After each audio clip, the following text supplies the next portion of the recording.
आज राज्याच्या IT आणि AI विभागाच्या वतीनं मंत्री श्री आशिष शेलार यांच्या पुढाकाराने महाटेक CSR कॉन्क्लेव्ह हा आयोजित करण्यात आला। मोठ्या प्रमाणात टेक कंपनीज आणि इतर CSR पार्टनरसोबत जवळपास 150 कोटी रुपयाचे करार हे या ठिकाणी करण्यात आलेले आहेत, ज्यामध्ये या कंपनीज वेगवेगळ्या ठिकाणी CSR ॲक्टिव्हिटी करणार आहेत।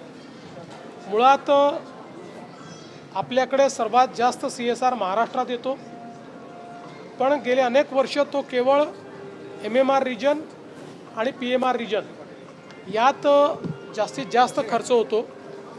हा प्रयत्न असा आहे की महाराष्ट्राच्या सर्व भागांमध्ये गडचिरोलीपासून नंदुरबारपर्यंत सगळ्या भागांमध्ये CSR ॲक्टिव्हिटी चालावी आणि प्रयत्न असा आहे की शिक्षणाचं क्षेत्र असेल, आरोग्याचं क्षेत्र असेल, लाईव्हलीहूडचं क्षेत्र असेल, ट्रेनिंगचं क्षेत्र असेल, कौशल्य विकासाचं क्षेत्र असेल, अशा विविध क्षेत्रांमध्ये या सगळ्या CSR पार्टनरसोबत आम्ही पार्टनरशिप करून एका स्केलवर या सगळ्या गोष्टी नेण्याचा प्रयत्न करतो।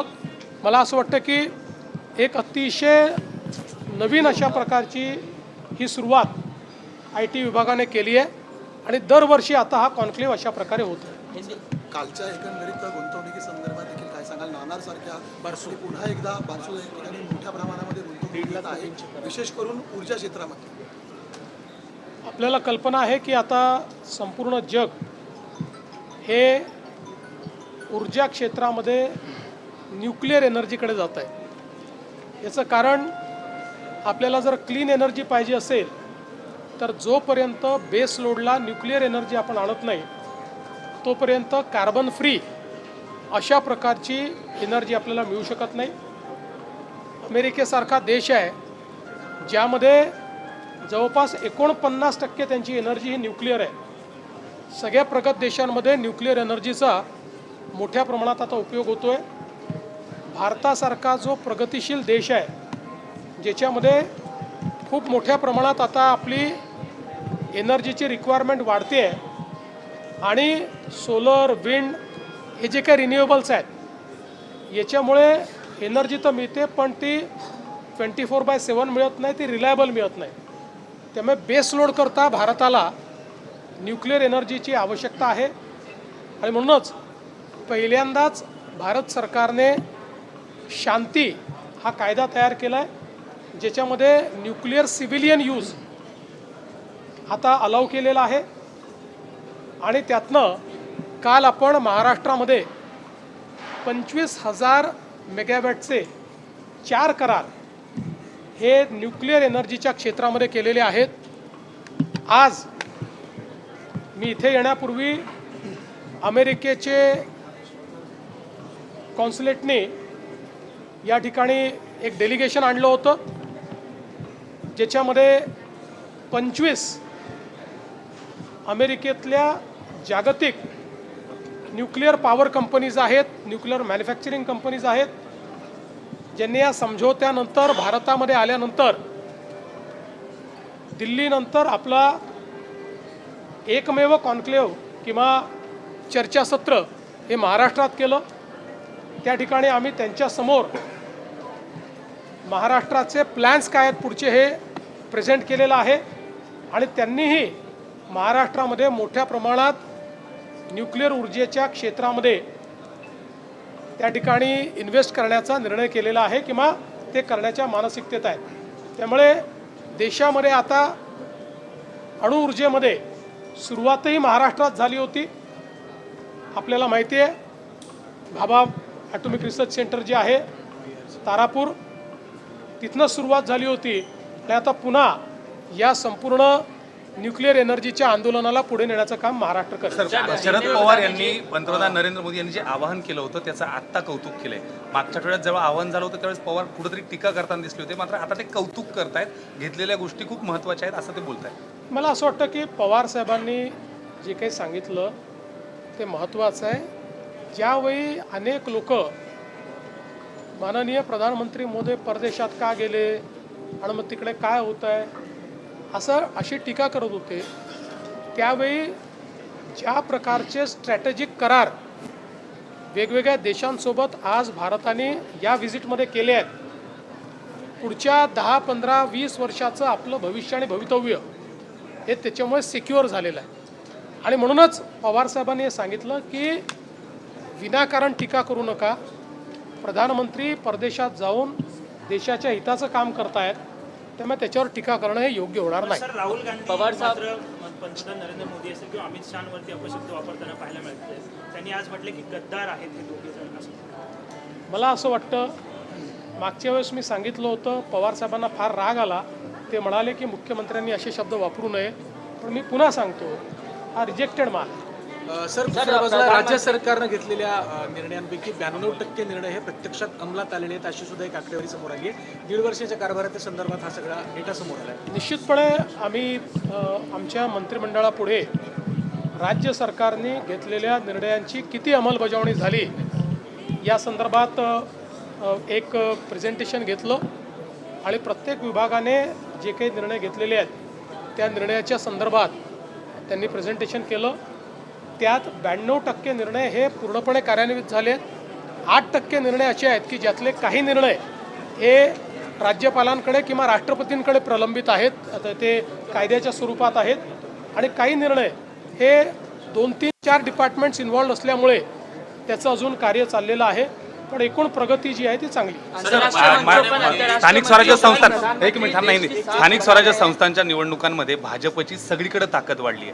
हीच जर ताकद बघितली तर येत्या काळात म्हणजे 16 जागा आहेत, तेवढाच मोठा भाऊचा वाटा तिथं मिळेल. कारण ज्या पद्धतीनं समन्वयाच्या बैठका सुरू झाल्यात, अनेक जण दावा करतायत सगळे. आमचा प्रयत्न असा आहे की तिन्ही पक्षांनी एकत्रित बसून याचा निर्णय आम्ही करावा.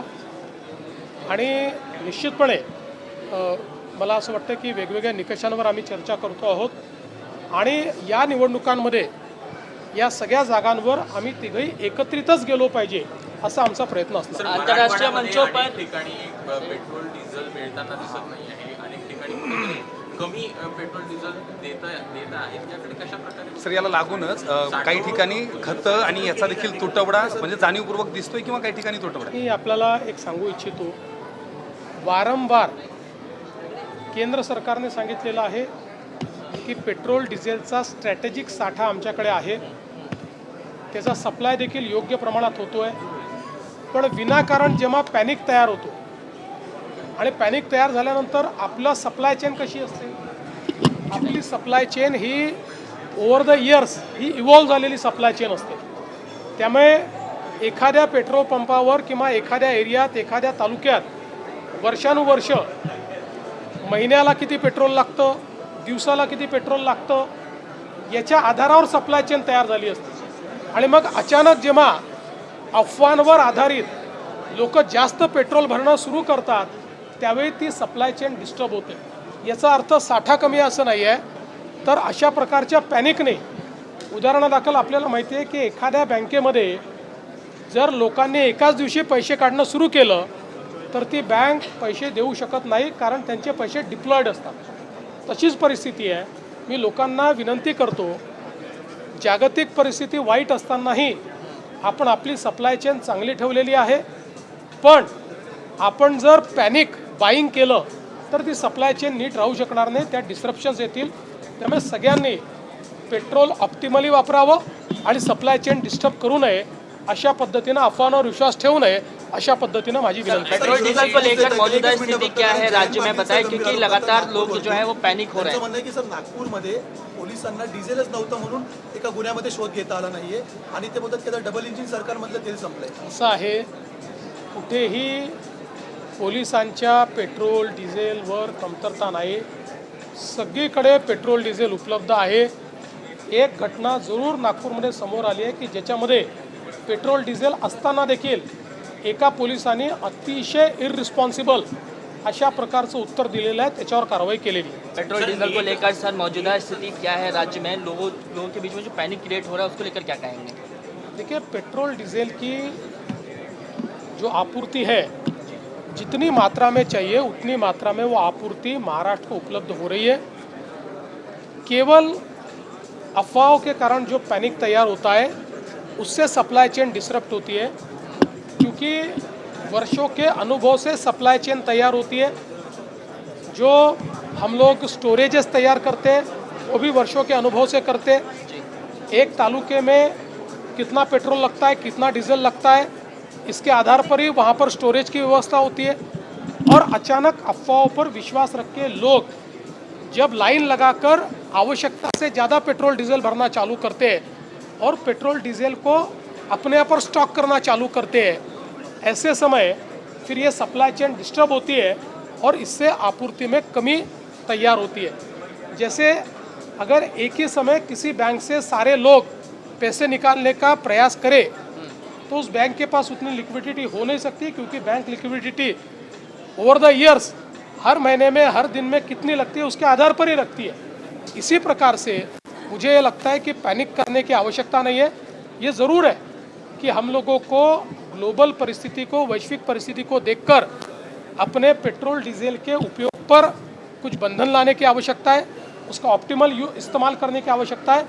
लेकिन हमारे प्रधानमंत्री जी ने जिस प्रकार से सप्लाई चेन को यहाँ पर एक प्रकार से हमारे लिए रेगुलेट करके रखा है, हमारे लिए उस सप्लाई चेन को कहीं पर भी उसमें डिसरप्शन न हो, इस प्रकार की व्यवस्था की है, हम बहुत ज़्यादा उनका आभार व्यक्त करते हैं। सर, प्रधानमंत्री इस समय